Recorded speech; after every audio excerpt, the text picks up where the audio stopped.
phone. This Some is the subtle dirty product placement. secrets that a lead converter never wanted you to know. No, I'm kidding. They're not dirty secrets. These are going to be the wonderful secrets. We got Bryan Clark from Beano University here, which is Ask an Internet Lead Converter Anything. I'm going to open up Bryan Facebook on my other monitor here while we're getting started. This is, by the way, for anybody watching, please ask Bryan questions live. Like the whole idea, the reason we're doing this thing live is so you can ask an internet lead converter anything you ever wanted to know. I'm going to pull up Facebook here and make sure I see your questions as they come in. Bryan, how did you get so good at internet lead conversion? Well, I worked a lot of internet leads. So my career started out in car sales when I was 18, and there was a lot of phone time in the car dealership calling folks that were coming in, getting service performed on their vehicles that may be at the end of their car loan. Then that transitioned directly into banking, where I worked for three of the largest banks in the nation, and worked my way up to get all my financial licensing. And every day it was all about cold calling. And then at Zillow, made anywhere from 120 to 150 dials per day, and a lot of those were internet leads that were reaching directly out to us. So I've got a lot of experience cold calling, a lot of experience following up with internet leads, and definitely converting and closing the deal. Have things, and I'm just gonna, but guys, if you're watching again, please type your questions into the comment box there so I can read them to Bryan, ask them on the screen. Zach, if you can flag me down if I miss a question, go ahead and let me know so I can cut and paste it here for Bryan. So I'll start off with the first question though. Have you've been doing internet leads for a long time? Has anything changed in the world of internet leads over your career? The biggest thing that's changed is the amount of touches that it takes to get somebody on the phone. I think it's because we're so inundated. We'll go and click on something, fill out our information, forget that we did it. We have so many calls coming in every day that we just kind of look at them as spam, right? So went from a couple of years back, it was an average of 9 touches or call attempts to try to get somebody on the phone. And today it's right around 18. So that's just about doubled. So the amount of spam that we have, the amount of phone calls that we have coming into us on a daily basis really definitely has a shift in how we have to play the game and make sure that we're getting those leads on the phone, getting them on the hook, and getting that conversation started. Wow. So it's gone from 9 to 18 is the average amount of calls. Yeah. That's crazy. Dude, that's a lot. All right. So let's see. Zach has a question. Zach is one of our producers for Agent Power Huddle. Zach asked, can you talk about the battle between Facebook and Apple and what is changing with Facebook ads? Absolutely. This has been a topic that's been a hot button lately. So essentially, with that battle between Facebook and Apple, Apple is making it so that you have to give your permissions as for which app tracks you and when. And so Facebook has been, of course, very upset about this because this is how they get their detailed targeting and all of that data that goes in. What I can say is that you're going to hear a ton of negatives about this. But when it boils down to it, you're actually going to be getting in front of a better contact than you previously would be because somebody actually opted in to allow them to track on a particular app, whether that's on Zillow, Realtor.com, you name it. They opted in and said, Facebook can track me on this particular platform. So when we're targeting somebody and getting in front of them with an advertisement, that means that they do have an interest in whatever that is. So, especially when it comes to real estate, somebody allows Facebook to track them while they're on Zillow's app or on Keller Williams app or on any of the major players. It gives us the opportunity to get directly in front of them on Facebook. And it's even more pinpointed than it was before because somebody raised their hand and said, you can track me. So you're a fan of it. So you think having actually lower quantity, higher quality is what we might see. Absolutely. I mean, that's actually what we strive for at Be Known. I mean, when we go in and we start targeting for a client, if we're doing the advertising for them, the first thing that we want to do is start with a baseline of homeowners in a marketplace. Instead of going out and just targeting based off of the interests and going, hey, we're going to do the shotgun approach and just throw the spaghetti at the wall and see what sticks, we like to go in and say, hey, let's hone in on who our buyers and sellers are going to be and who's going to give our agents the best opportunity to convert.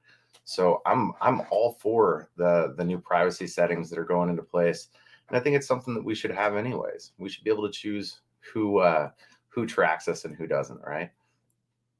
I mean, yes. You would think so, right? Guys, if you guys are just joining in with us, Bryan is an amazing internet lead generator, converter. He has a tremendous amount of experience. He has a platform called Be Known University. Whatever questions you have for Bryan, type them into the box so we can I can share them here, and I can ask Bryan your toughest questions on internet lead conversion. Can I just, I mean, at a basic level, um, what is working today? I mean, is there a magic script, a magic anything, text or phone, that is just crushing it, or is it the consistency that matters more than anything? Consistency is absolutely what matters the most. It boils down to having multiple layers of safety nets so that you can handle that follow up, right? So we like to promote to our agents and put out there into the world. You need to automate everything that you can, and especially as a real estate agent, your job is very tedious. You may be on showings back to back to back. You've got new leads that are streaming in. You can't get to them, and then you've got a listing presentation that you've got to make shortly after that. So if you can automate your text messages, your emails, and you can have saved search alerts that are going out to those leads right after they fill out their information, submit the form, you're already one step ahead of the competition. The biggest thing that I would recommend outside of having those safety nets is putting together a block time in your day so that you can actually sit down and power dial through your leads for an hour to 2 hours. So that way you have an opportunity to get some folks on the phone. And in that 2 hour period, make sure the first calls that you're making are going to be follow ups. So that way you can kind of get the marbles out of your mouth, leave voicemails, get your voice warmed up, and get ready to have that conversation when somebody finally picks up the phone. I love it. All right, so to put you on the spot, it's only showing as anonymous Facebook user, but I'm on my. I can actually see. So Adam Nelson, if you want me to proudly show your face, you just have to approve StreamYard to use your face here. But this is Adam Nelson, my buddy Adam. What's up, Adam? Who's watching? He wants to hear a script. So what would you? Are you pulling something up? I am. Awesome. I love it. I'm So putting you on the we spot. actually have a prototype script building tool that I have created that we've integrated into KV Core as well. So when you get a new lead, if you're asking the right questions, how many beds, baths, desired price range, all of that good stuff, the script will automatically populate when you click a link. So for every single lead that you have, you go ahead and click that link. You select one button, which pulls all of the key information from that lead into the script itself on the next page. And then that follow-up that follow-up script is ready to rock for you. So I'm just going to go ahead and pull one of these up from a team that I'm working with in Florida. Yeah, and We'll go while ahead you're and share while you're that. pulling it up, by the way, so Zach just dropped the link. Adam, if you want us, I've already mentioned your name 3 times. So, but I like seeing your face, Adam. So, if you go to streamyard.com/Facebook, that's how you give anyone else who's watching who's going to be asking questions. That's how you give StreamYard permission for me to show. See how you can see Zach's face there? This is Zach at the Academy Awards. Actually, I don't know where that Zach is in that picture. And am I able to share with StreamYard by chance? You I should be able to at the can. I bottom. Yeah, can. you got the share button. Give me 1 second. I'm going Yeah, to pull up some contact info so yeah. I can show this And live. Yep, and then we got another question from Grace. Awesome. Grace, we'll get to that question in a second. It's a really good question. Definitely, and I'm going to rush on this because I didn't expect to be thrown on the spot with a script, so Uh, I will get this up as quick as possible. Yeah, no, do you think while you're doing that, if you want to multitask, so Grace Walker has a great question. Adam will come back to this. And this is why I like Ask Me Anything, by the way. We get to stump you and ask hard questions. Because I mean, I'm serious, not a hard question. Bryan knows so much. All right, here's Grace's question. Do you have a goal for how many conversations per day? And if so, how realistic is that goal? Right. So do you have a goal for people for conversations? Absolutely. It boils down to a couple of different factors, right? It really comes down to how many leads you have that are pulling into your system, right? And then it boils down to the number of dials that you're planning on making in that day. So I like to focus on all of the key metrics to make sure that we can kind of go in and say and calculate what our estimated return on investment, our estimated gross commissionable income could be from our database. So this takes a little bit of time, and it takes consistency to be able to dial it in, right? So what I would look at is over a 6 month period, I would say, okay, every single day I'm going to sit down and I'm going to put a block time in place for 2 hours a day, and I'm going to make my calls. And I'm going to make those calls relentlessly every single day. I'm going to take all of the no's, I'm going to shed them off. I'm going to have a very short memory and very thick skin. So the next time I get someone on the phone, I have the opportunity to convert them, have that conversation. All right. So the goals that we're setting for being able to say, okay, I'm going to have this number of conversations per day need to be a calculated goal. That way it's realistic and it's going to work for you. So if you found that in that 2 hour period, you're able to have 6 conversations with leads because you've made 100 dials, then you can go backwards and do the math and say, okay, if I do 100 dials per day, I can have 6 conversations. Of those 6 conversations, I have 2 of them that are longer than 7.5 minutes, which is what you really need to be able to build rapport and get a leg up so that you can schedule that next appointment, schedule that in person meeting. And then you want to take it to the next step and say, okay, how many of these in person meetings that I have lead to a buyer's agreement or a seller's agreement? And then after you've done this for consistently for about 6 months, you can then work backwards on the numbers and say, okay, if I want to make X amount of money, I need to do Y number of dials per day, which is going to equal this number of conversations, this number of actual presentations, and it's going to lead to this number of appointments, which will lead to my buyers and sellers agreements. Does that make sense, Grace? If you got a follow-up question type of thing, that was it. Thank you. That was a good answer, Bryan. And I'm sure you can't. It's hard to multitask and pull up the reason why he's pulling up the script on the screen is because they have a tool that's actually built into their Benome platform that has the script generator tool. I'm assuming that's what you're pulling up there, right?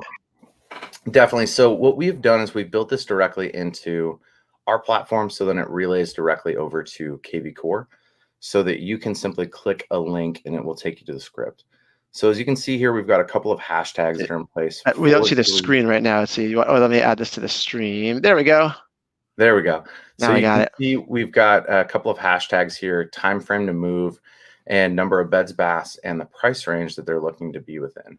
Now, we set this up this way so that we can automate save search alerts, but we've used it as a twofold method so that we can help agents with their scripting. Right now, when we're looking at internet leads, especially with Facebook, you're looking at so many things on a daily basis as you're scrolling through your feed. You may fill something out and completely forget about it. So when you're making these calls, you want to make sure that you have something that can jog their memory and make them remember, hey, I did fill that out. This is what I'm looking to do, and this is what I want to get. So we'll go and click on this link. It's going to take us to a basic little landing page. Click the Let's Book an Appointment button. This is going to load into the next screen. And as you can see, this information that's right here, that's loaded for the beds, baths, price range, time frame, is all the same information that we have loaded into KV Core that came from that lead filling out the form on Facebook. So, hi, this is Bryan, or hi, Anna, this is Bryan with eXp Realty. I'm calling because you recently filled out a form on Facebook regarding homes for sale in Orlando or surrounding areas. Now, once you have gotten into your opener, you're going to have an immediate objection. Like 9 times out of 10, there's going to be some kind of an objection that lead is going to provide to you. So you need to be able to pivot with your scripting at this point in time, just seconds into the call. So the most common objections that we hear when we have our calls recorded for our agents, I'm just looking, I entered my info by mistake, I'm not interested. So what we've done here is we've set this up so that when you click, I'm just looking, it brings you down to that objection and it gives you a little rebuttal so that you can overcome that objection and push through in that conversation.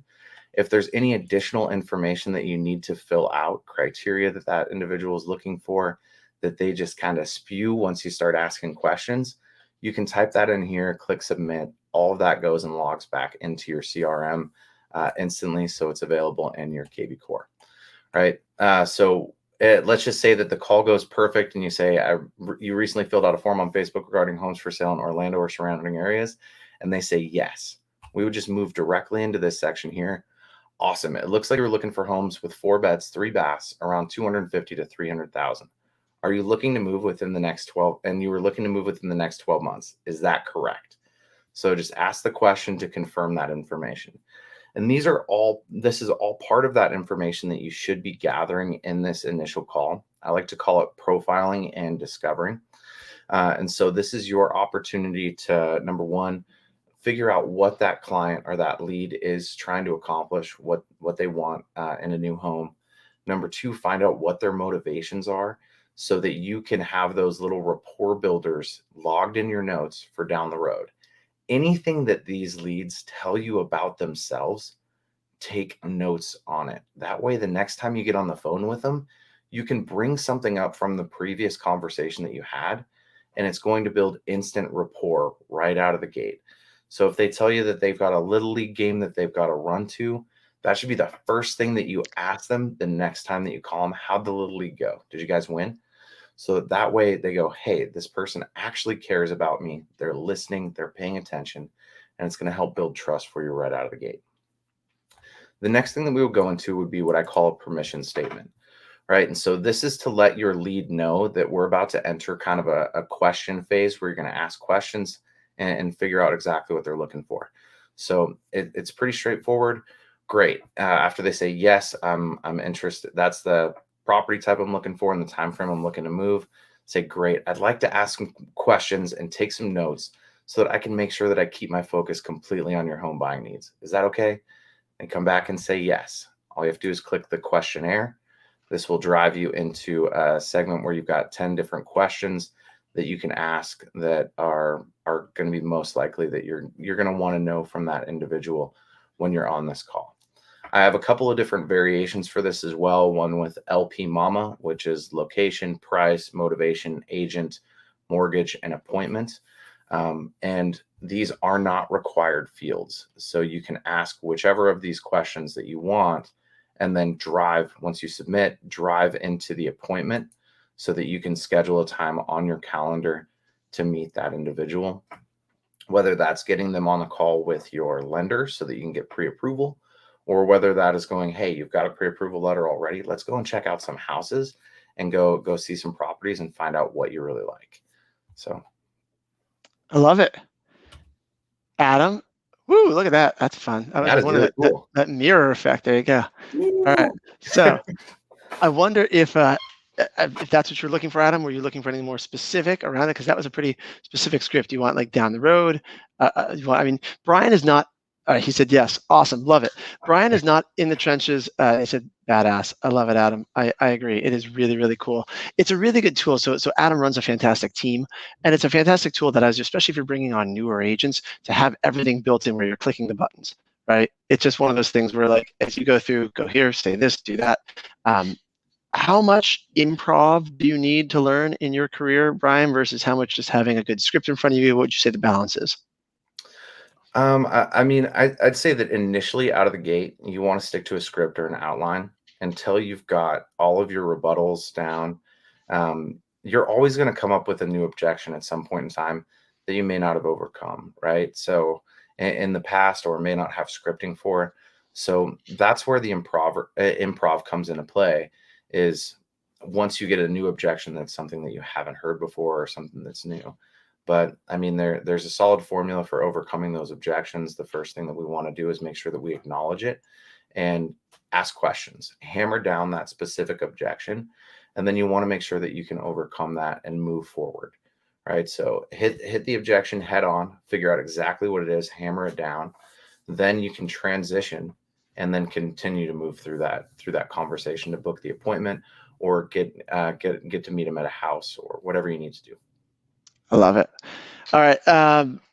Guys got questions? Otherwise, I'm going to keep asking over here. I've got my phone open for more. We've got enough people watching. There's probably more questions here, so I'll give a pause and see. And Zach, I think, dropped your website. If you guys want to learn more about Bryan, the platform he's talking about, they actually have a whole training university, Beano University, where Bryan has, I don't know how many hundreds of hours of videos you have up there. A lot. A lot. Both on lead generation and lead conversion, a lot of good stuff. So Zach dropped the link in the chat box there. But what are the good questions you guys have for him? I got plenty of questions. Well, you actually helped me develop that script building tool to be where it is today. Yeah. Because initially you had to fill out a little form and you said, dude, we can't do this. Agents aren't going to want to fill out the form to be able to pull the data in. So it's got to be just the click of a button. So I scrambled after you and I had that conversation. I went, okay, I got to figure out how to make this automated and simplistic. And so I definitely appreciate your feedback on that, Jesse. Of course, dude, less button clicking. If I know one thing as an agent, it's that if I have to click more buttons, I'm just not going to do it. Right? Fair enough. It's got to be super simple. All right. So other questions then. So if we're converting internet leads, has the timeline changed for conversion, right? I was always told a buyer lead took X amount of months to convert from when you generate it to when it, obviously the source varies a little bit. We're talking about your average internet lead, maybe like a Facebook lead, Google PPC versus seller leads. And seller leads took a certain amount of time. Do you know what the months are these days? What are people tracking at for conversion time? Typically an average 3 months for conversion. However, that is shortening with lower inventory and buyers jumping on properties sooner, right? Because our inventory is decreasing, so buyers will actually go out and find a home that may not fit the exact bill of what they're looking for. So that timeline can also shorten depending on that buyer. But it really depends on the individual that you're working with. It depends on each individual situation, their credit score, where their pre-approval sits at, how much they can finance, what they have down. There are so many varying factors that go into it that it really kind of goes on a case by case basis. Yeah. Can say has drastically changed is your speed to lead time, right? So just 3 years ago, Zillow had put out a report that if you were calling your leads within 5 minutes, you were doing all the right stuff and getting your position to convert those leads at the best possible way, right? They've shortened that down to 2 minutes, and it's something crazy. Like if you don't call that lead or contact them within 2 minutes, it's like a 5,000% higher likelihood of or lower likelihood of you getting them on the phone in the future if you don't reach out within that 2 minute window. So I'd say the most important aspect to look at is speed to lead. You get that lead, you need to be picking up the phone and dialing. And if you're so busy you can't do that, you need to hire an ISA that can. So that way you're not wasting dollars on your advertisement. I love it. All right, we got time for one more question, two more questions, depending. Anyone? Last question. Yeah. Grace, Adam, anything else you want to know? I hope this was helpful. I know it was because I've been getting thumbs up on it. You can't see the whole social media feed and getting thumbs ups and hearts. So, yeah, super helpful, Bryan. Really, really, truly. Is there any last minute? So, I'll ask you then. Is there anything that if you are an agent watching that they really should know about converting internet leads? Anything you haven't shared yet? I mean, the last thing I would kind of say on this is it kind of just covers the points that we've already chatted about. Make sure that you stay consistent. Make sure that you have safety nets that are in place and that you're reaching out on multiple levels. You're not just doing one thing, sending texts, sending emails, calling. I would also say to separate your campaigns out as well. So have one campaign for text, one campaign for email, one campaign for calls. The reason I say that is because with most CRMs, once you get a response from a lead, it will kill the campaign dead in its tracks. So if you have one campaign that's sending out emails, text messages, and you've got phone calls that are scheduled in them, maybe you got the wrong email address and you get an email response that says, "Hey, I'm not John Smith," that will stop all of the rest of your follow-up dead in its tracks. So I would separate that out so that you have 3 different campaigns going live at one time. If someone responds to email, you still have text, you still have your calls that are assigning as tasks so that you have multiple mediums to try to get in contact with that lead. Love it. All right, one last question. This is a quick one. This is also from Adam Nelson. Best time of day to call these days? 4 to 6 in the afternoon. Get them while they're driving home. Get them while they're stuck in rush hour traffic. We have the most consistent pickups between the hours of 4 and 6. I've got ISAs that are working on several accounts all across the nation, and it's basically the same no matter where you're at. 4 to 6 p.m. We have the most amount of answers. The most amount of appointments are set at that time as well.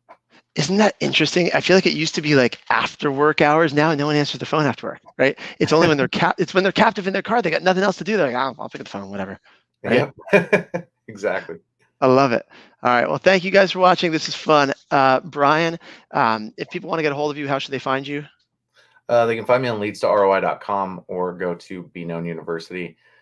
Either site, you can book an appointment and chat with us. Leads to ROI, LEADSTOROI.com. I won't ask you to spell ROI. All right, everybody, have a good day. Bye, guys.